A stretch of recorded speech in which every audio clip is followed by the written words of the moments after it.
Over the past few years, I've definitely seen a decline in my results. My body weight and muscle mass has plateaued. I weigh 70 and 72 kilos consistently for the past 2 years. I ate around 2,000 calories, has gone up to 2,500 at some points. I do resistance training 4 to 5 times a week, along with 10,000 steps of walking a day and boxing 1 to 2 times a week. I wonder what are some changes that you would recommend. My goal is for body composition change at the moment and get down at 68 kilos at approximately 12% body fat. Currently, I am at 15% body fat. Okay, so they want to lose weight. Yeah, to go down. Yeah, okay. To go down. Well, that's good, because gaining weight, the older you get, gets more difficult, I feel, gaining muscle mass, because the hormones aren't there for it. Yeah, Profile. He or she's been training since 19 to 39. Yeah.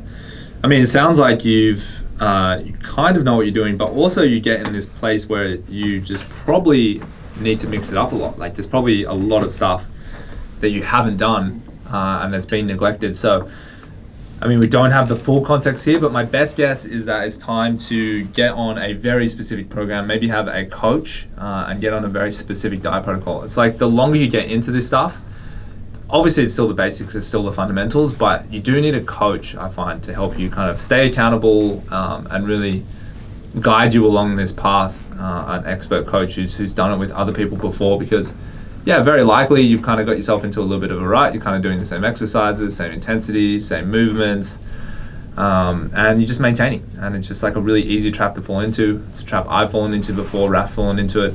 There's nothing wrong with maintenance, but it sounds like in your case, you do want a result. So the best thing you can do is to get a coach, get some professional guidance, and take the thinking out of your hands, which is always good. It gives you back time to focus on other things in your life and just know that someone's looking out for your best interests and you're on track, right? It's the service we provide for people. It's the thing they say they love the most. It's like, cool, I just know I'm in good hands, I'm with an expert, and everything's on track. And that's probably the best way to do it because, yeah, you can only really keep yourself accountable and do your own protocols for so long. It's maybe not your full-time job, so your expertise is limited. So I'd recommend going out and getting a coach.